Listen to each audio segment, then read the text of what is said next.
Hello and Assalamu alaikum. I am Dr. Bajat and I welcome you and congratulate you. You are lucky enough to finally get into a medical college. आपका admission तो हो गया है लेकिन अब आपका ये जो सफ़र है it is not going to be so easy. You have to struggle a lot, you have to work hard a lot. और इस सारे प्रोसेस में आपको बहुत ज़्यादा गाइडलाइन की ज़रूरत पड़ेगी और ऐसी प्लानिंग की ज़रूरत पड़ेगी जिसकी मदद से आप इस मुश्किल सफ़र को आसानी से गुजार सकें.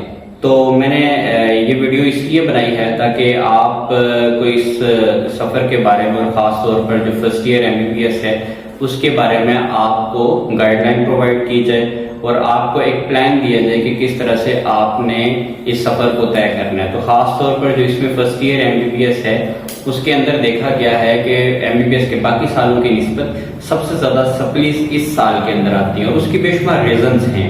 उसमें एक रीज़न तो ये है कि जब भी एक मेडिकल स्टूडेंट मेडिकल कॉलेज के अंदर एंटर होता है तो इन्वायरमेंट बिल्कुल डिफरेंट होता है. बहुत सारी चीज़ें उसके लिए बिल्कुल नई होती हैं और जो पहले उसके 2 से 3 महीने होते हैं वो उसके गुजर जाते हैं रैगिंग के अंदर, एक्साइटमेंट के अंदर, क्योंकि उसका नया नया एडमिशन हुआ होता है और वो पूरी तरह से सिचुएशन को हैंडल नहीं कर पाता, इमोशंस के ऊपर कंट्रोल नहीं कर पाता और इस तरह से जो पहले 2-3 महीने वो उसके हनीमून पीरियड के तौर पर गुजर जाते हैं. अब अगला मरहला जो आता है इसके अंदर वो आता है बुक सिलेक्शन का, क्योंकि बुक सिलेक्शन के अंदर भी स्टूडेंट्स बहुत ज़्यादा गलती करते हैं और जब भी वो बुक्स को देखते हैं कि इतनी बड़ी बुक्स हैं, गाइडन है, KLM है, तो वो उससे थोड़ा घबरा भी जाते हैं और अल्टीमेटली वो या तो स्विच थेरेपी की तरफ जाते हैं. कभी एक बुक उठा लेते हैं, कभी दूसरी बुक उठा लेते हैं और जिसकी वजह से उनका टाइम ज़ाया होता है. प्रॉपर जो है वो एक चैनलाइज्ड प्रिपरेशन नहीं करते वो और अल्टीमेटली इससे नुकसान ये होता है कि वो प्रोफेशनल एग्ज़ाम में उस तरह से कामयाब नहीं हो पाते जिस तरह से उनको होना चाहिए.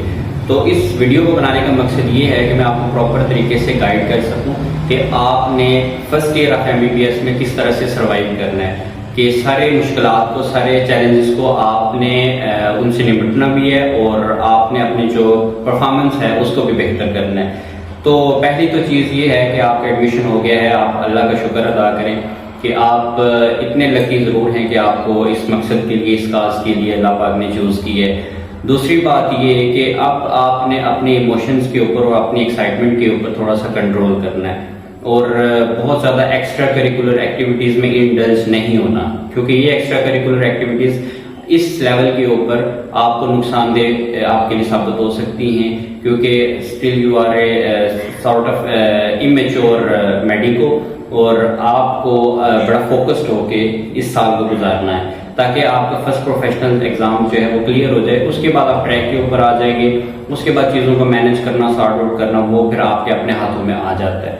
तो बुक सिलेक्शन की बात कर लेते हैं. तो बुक्स में बहुत ज़्यादा कन्फ्यूजन रहती है, तो इसका तरीकाकार ये है कि आप सबसे पहले अपनी यूनिवर्सिटी का सिलेबस डाउनलोड करें. आपको अंडरस्टैंडिंग के लिए वो ज़रूरी है कि आपको पता चल जाए कि ये सेक्शंस और ये चीज़ें जो है ना मैंने इस प्रोफेशनल ईयर के अंदर पढ़नी है और उसके मुताबिक रिकमेंडेड बुक्स देखें, क्योंकि यूनिवर्सिटी एग्ज़ाम के सिलेबस के एंड के ऊपर हर बुक का, हर सब्जेक्ट के डिफरेंट रिकमेंडेड बुक्स होती हैं. वो रिकमेंडेड बुक्स देखने के बाद फिर आप उनको एनालाइज करें कि उनकी लैंग्वेज किस तरह की है. फर्स्ट ये कि आप KLM उठाते हैं एनाटॉमी के लिए, तो आपने उसको किसी भी टॉपिक को उठा के, अपर लिप को उठा के आप पढ़ना शुरू कर दें, उसमें से कोई टॉपिक तैयार करें और उसकी जो वर्डिंग है, जो लैंग्वेज है उसको समझने की कोशिश करें.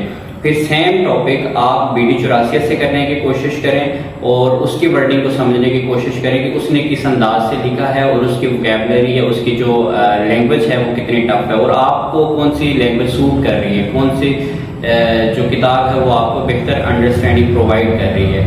तो सबसे पहले हम एनाटमी से स्टार्ट लेते हैं. तो एनाटमी के अंदर जो चीज़ें हैं वो एक तो ये कि हिस्टोलॉजी उसमें करनी होती है, एम्ब्रियोलॉजी है, ग्रास एनाटमी है, जनरल एनाटमी है. तो 1 बाय 1 में आपको सारी चीज़ों के बारे में गाइड करूँगा. तो हम ग्रास एनाटमी से शुरू करते हैं. तो ग्रास एनाटमी के डिफरेंट बुक्स हैं जिनके अंदर सबसे जो फेमस बुक है और रिकमेंडेड बुक है वो है KL मोर की. KLM जो है वो रिकमेंडेड बुक है. थोड़ी सी जो है ना ये ट्रिकी बुक है एक हिसाब से, कुछ जो एवरेज मेडिकोज होते हैं वो इसको कम्प्रीहेंड नहीं कर पाती इसको. और उनके लिए फिर ये है कि वो BD चौरासिया की तरफ शिफ्ट कर सकते हैं। लेकिन ओवरऑल KLM जो है वो बहुत बेहतरीन बुक है, पर जो फर्स्ट ईयर MBBS के स्टूडेंट्स हैं उनको BD चौरासिया ही रिकमेंड की जाती है सीनियर्स की तरफ से, ताकि वो बेहतर तरीके से उसको अंडरस्टैंड भी कर सकते हैं। लैंग्वेज ईजी है, टू द पॉइंट बात लिखी होती है, और उसको अंडरस्टैंड करना जो है वो कंपैरेटिवली KLM की निस्बत जो है वो आसान होता है। इसके अलावा जो ग्रॉस एनाटमी की एक और बुक है वो है स्नेल्स एनाटमी बाय रीजन्स। तो रीजन वाइज स्नेल एनाटमी को लिखा गया, लेकिन इसमें मसला ये है कि आपको स्नेल को समझने में थोड़ा सा मुश्किल होगा। फर्स्ट ईयर के लेवल के ऊपर बहुत सारी चीज़ें जो हैं वो बहुत उसने जो है वो सीधी करके और बहुत मुख्तसर करके लिखी हुई है। तो इतना ज़्यादा ब्रीफ करके लिखी है कि उनको उसमें से एक्सट्रैक्ट करना मटेरियल जो है वो आपके लिए काफ़ी हद तक बाज़ दफ़ा मुश्किल हो जाता है। तो ग्रॉस एनाटमी के बाद जनरल एनाटमी की बात करें तो जनरल एनाटमी BD चौरासिया से भी आप पढ़ सकते हैं, या फिर लाइक हुसैन की BD चौरासिया के जो जनरल एनाटमी की बुक है वो भी बहुत अच्छी है। तो दोनों में से आप किसी एक को भी चूज़ कर सकते हैं, दोनों अपने अपनी जगह पे बिल्कुल ठीक हैं। फिर हिस्टोलॉजी की बात की जाए तो अगेन लाइक हुसैन बड़ी बेहतरीन किताब है, और इसके साथ आपने एटलस जरूर देखना है, D4A का D4A एटलस फॉर हिस्टोलॉजी। फिर एम्ब्रियोलॉजी की बात की जाए तो इसमें भी दो ऑप्शन आ जाते हैं, KLM है और लैंगमैन है। ये जो है रिकमेंडेड बुक्स हैं। KLM भी रिकमेंडेड है, तो आप लैंग्वेज के हिसाब से और अपने अंडरस्टैंडिंग के लेवल के हिसाब से दोनों में से कोई भी चूज कर सकते हैं। एम्ब्रियोलॉजी जो है वो आप किसी शॉर्ट बुक से भी कर सकते हैं, बेशुमार शॉर्ट बुक्स जो हैं अवेलेबल है। और इसमें जो एक इम्पोर्टेंट चीज़ मैं रिकमेंड करूँगा कि एम्ब्रियोलॉजी के डॉक्टर नजीब के लेक्चर्स आप ज़रूर सुनें, क्योंकि उससे बहुत ज़्यादा आपकी अंडरस्टैंडिंग डेवलप होगी और आपको बहुत ज़्यादा उससे मदद मिलेगी इस सब्जेक्ट को अंडरस्टैंड करने में। तो एनाटमी के बारे में ये है कि इसमें जो upper limb, lower limb, thorax, ये तो मोस्ट इम्पॉर्टेंट हैं। लेकिन कुछ लोग जो है ना कुछ चीज़ें चॉइस पे छोड़ देते हैं, जैसे कि कुछ हिस्टोलॉजी को छोड़ देते हैं उस तरह से, क्योंकि उसमें आप पूरे पेपर में से कोई 1-2 क्वेश्चन या सेक्शंस होते हैं जिसको स्किप भी कर सकते हैं। लेकिन to be on the safer side you have to complete your syllabus entirely. आप किसी भी तरह का रिस्क ना लें, कुछ ना कुछ हर सेक्शन में से, हर टॉपिक में से पढ़ के जाएं, ताकि आपको जो है चीज़ों पेपर के अंदर कोई इस तरह की परेशानी ना हो। फिर एक जो BRS है, BRS ग्रॉस एनाटमी की है, एम्ब्रियोलॉजी की है, उसमें से MCQs आपने ज़रूर करने हैं, क्योंकि MCQs आपको हेल्प आउट करेंगे। आपका जो प्रोफेशनल एग्ज़ाम है उसमें 45 मार्क्स के जो हैं वो होते हैं MCQs। फिर अगला जो सब्जेक्ट है वो है फिजियोलॉजी। तो फिजियोलॉजी में जो मोस्ट इम्पॉर्टेंट बुक है, रिकमेंडेड बुक है, वो गाइड एंड हॉल है। बहुत लेंथी है, एक्सटेंसिव है, लेकिन बहुत ही मुख्तसर और बहुत ही आसान लैंग्वेज में ये लिखी गई है।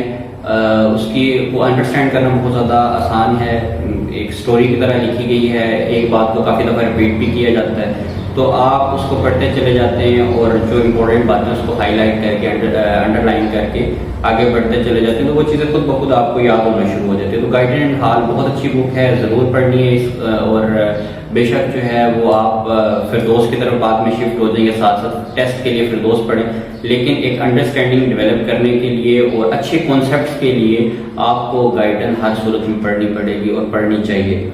डॉक्टर नजीब के लेक्चर्स भी अगेन आपको बेहतर अंडरस्टैंडिंग बनाने के लिए और कॉन्सेप्ट्स को क्लियर करने के लिए, सब्जेक्ट के ऊपर ग्रिप हासिल करने के लिए बहुत इंपॉर्टेंट है, और मैं हाईली रिकमेंड करूँगा कि आप डॉक्टर नजीब के लेक्चर्स जो हैं वो ज़रूर सुनें। इसके अलावा गेनोम एक बुक है जो कि यूनिवर्सिटी की तरफ से रिकमेंडेड है, लेकिन गेनोम मेरे हिसाब से अंडर ग्रेजुएट लेवल के ऊपर ऐसा चीज़ की कोई ख़ास ज़रूरत नहीं है, सिवाय चंद टॉपिक्स की, और वो भी अगर आप यहाँ से ना करें तो ऐसा कोई प्रॉब्लम नहीं है। Guide and hall is more than enough for physiology at first year MBBS level. तो इस तरह से जो आपके फिजियोलॉजी वाला सेक्शन है ये भी कवर हो जाता है। तो फिजियोलॉजी बहुत सारे लोग सिर्फ फिरदौस पढ़ के भी पास हो जाते हैं। अगर मकसद सिर्फ पास होना है, ये पास करना है, तो फिरदौस भी काफ़ी है, लेकिन आपने रिकमेंडेड बुक ज़रूर पढ़नी है और वो है गाइड एंड हॉल, क्योंकि यही आपको पूरे आपके जो MBBS का कैरियर है उसके अंदर आपको बहुत ज़्यादा हेल्प करती रहेगी। फिर आखिरी जो सब्जेक्ट है वो है बायोकेमिस्ट्री। तो बायोकेमिस्ट्री बहुत थोड़ा सा ड्राई सब्जेक्ट है, लोग इसको ज़्यादा पसंद नहीं करते, लेकिन ultimately you have to prepare it for your professional exam. पूरा जो 200 नंबर का एक पेपर होगा वाइवा और थ्योरी को शामिल करके, तो इसमें लिपन पॉट और हार्पर जो है वो रिकमेंडेड है यूनिवर्सिटी की तरफ से, लेकिन इसमें मसला ये है कि हार्पर जो है वो अंडर ग्रेजुएट लेवल के ऊपर आपको समझ ही नहीं आएगी, सवाए चंद टॉपिक्स की इस बुक की ज़रूरत ही कोई नहीं है सर से। मैंने भी ये बुक खरीद ली थी, लेकिन ultimately with the passage of time I realized कि मैंने उसके ऊपर सिर्फ पैसे ही ज़ाया किए, और सवाए चंद टॉपिक्स की मैंने उसको कभी खोल के भी नहीं देखा, और ना ही उसकी मुझे ज़रूरत पेश आई। फर्स्ट ईयर के बायोकेमिस्ट्री में एक बहुत बड़ी प्रॉब्लम ये है कि जो आपका सिलेबस है वो स्कैटर्ड है, वो किसी एक जगह से आपको नहीं मिलेगा। किसी एक बुक से आपका 100% कवर नहीं होगा। फर्स्ट के आप लिपन कार्ड शुरू करते तो लिपन कार्ड से 100% सिलेबस आपका फर्स्ट ईयर के लेवल के ऊपर कंप्लीट नहीं होगा। अल्टीमेटली आपको साथ में कोई दूसरी बुक मिलानी पड़ेगी। तो जो हमने पढ़ी थी वो थी सत्या नारायणा, एक इंडियन ऑथर की बुक है, वो उसने अच्छी कंपाइल की हुई है, उसमें सारी चीज़ें जो है बड़े बेहतरीन तरीके से दी हुई है। लेकिन आपको अल्टीमेटली वाइटामिन्स, एंजाइम्स और कार्बोहाइड्रेट्स वाला जो सेक्शन है वो लिपन कॉर्ड से ही करना पड़ेगा। सो लिपन कॉर्ड जो है वो आपकी रिकमेंडेड बुक है। मेजर टॉपिक्स आपने इसी बुक से करने हैं, उसके साथ आप बेशक सत्या नारायणा मिला लें तो सत्या नारायणा आपको बहुत सारी चीज़ें जो है वो कवर करवा सकती है। इसमें एक और बुक है मुश्ताक साहब की, मुश्ताक अहमद बायोकेमिस्ट्री, वो उसमें भी बहुत सारी चीज़ें कार्बोहाइड्रेट्स लाइक बहुत अच्छे लिखे हुए, इस तरह से बहुत सारी चीज़ें आप वहाँ से भी कर सकते हैं। सो बायोकेमिस्ट्री के लिए आपको कम्बिनेशन बनाना पड़ेगा बुक्स का, आप किसी एक बुक के ऊपर 100% रिलाई नहीं कर सकते।